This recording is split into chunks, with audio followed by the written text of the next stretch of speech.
when you're mounting the second bead, this is when you want to take your metal tire lever and start using it to work your tire back onto the rim.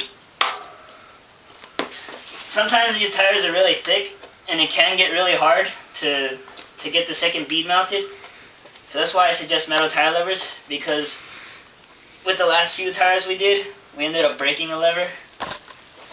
And nobody wants to break any levers. So just use a metal tire lever.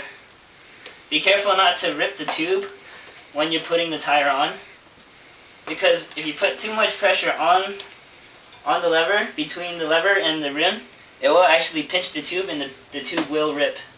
So once you got that on there, you want to test it. Don't put any sealant in yet. Just test it to make sure you can get it inflated. So you want to take your compressor and inflate the tire.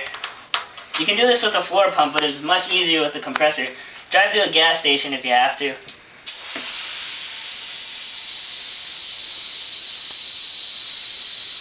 Okay, we can see that we can get it inflated now. What I forgot to do is I forgot to use soap and water to use it as lubrication to make sure that the tire seats properly with the beads against the hooks on the sidewalls of the rim. But since we know that we can get this tire inflated, we can go ahead and dismount the second bead and apply some sealant.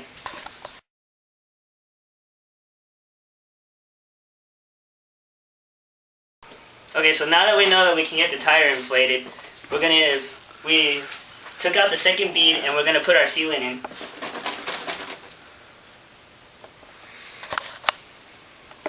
I'm using stand sealant, which requires about 2 ounces. Just pour it right into the tire.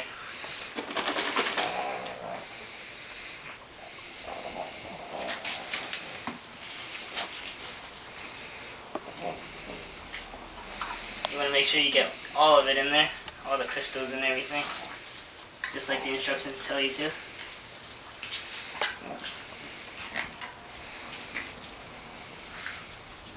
Okay, now that we have all the sealant at the bottom, we're going to turn the tire to a part of the tire where the bead is already mounted, so we don't have to worry about it spilling out when we mount the second bead.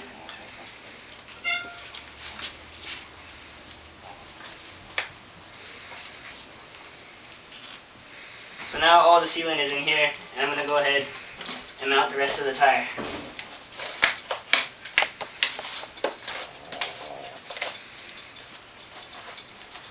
Make sure your tube does not slip between the tire and the rim, or else you're going to have to dismount it and put the tire back on all over again.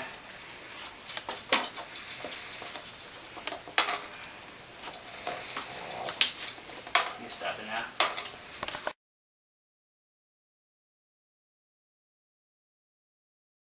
Okay, now that we got our sealant in and we got the beads mounted, we're going to take our soap and water and lube up the sides so that the tire can seat properly onto the rim.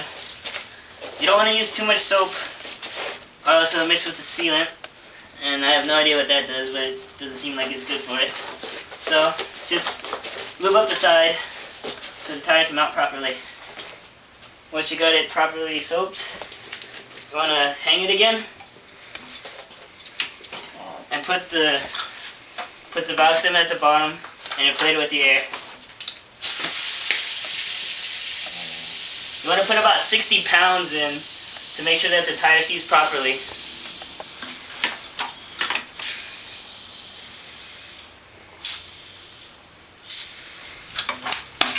Okay, once we got that all done, we can wipe it up.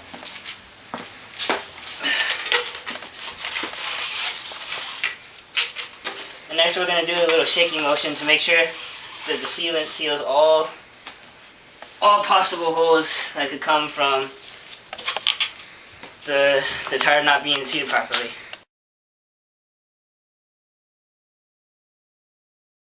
Okay, now that we have the tire inflated, the sealant in, and everything's good to go, we're going to take it and shake the tire like this. And you want to rotate the tire and make sure you shake it evenly throughout every part of it.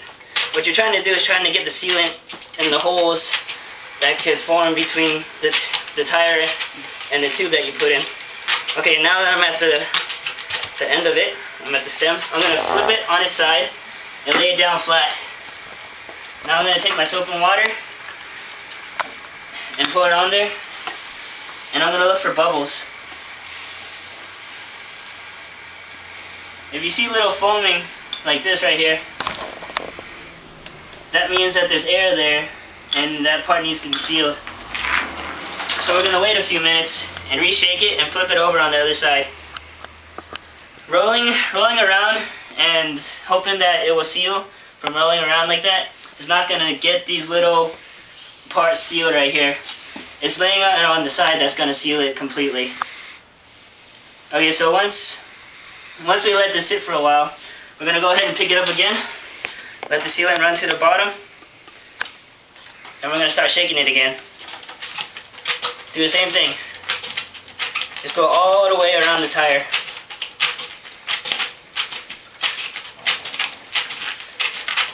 Little dogs running around.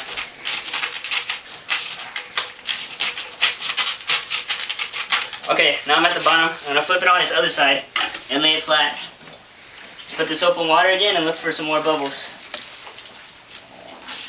You're going to do this on both sides until you don't see any more bubbles at all. It should only take about 2 or 3 times depending on what kind of sealant you're using.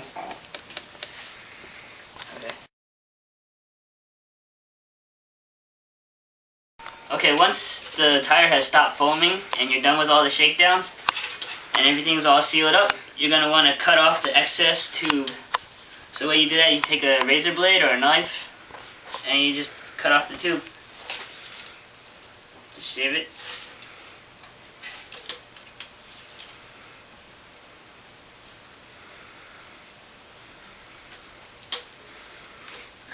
Get a close up. So just take the camera off. So what you want to do is just take the knife, make a little slit, and peel away as you cut.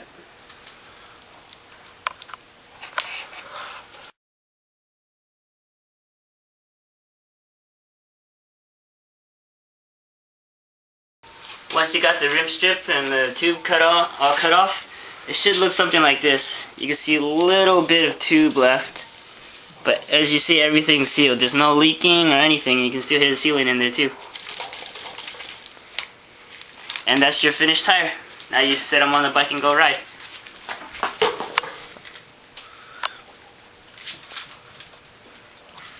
Moo.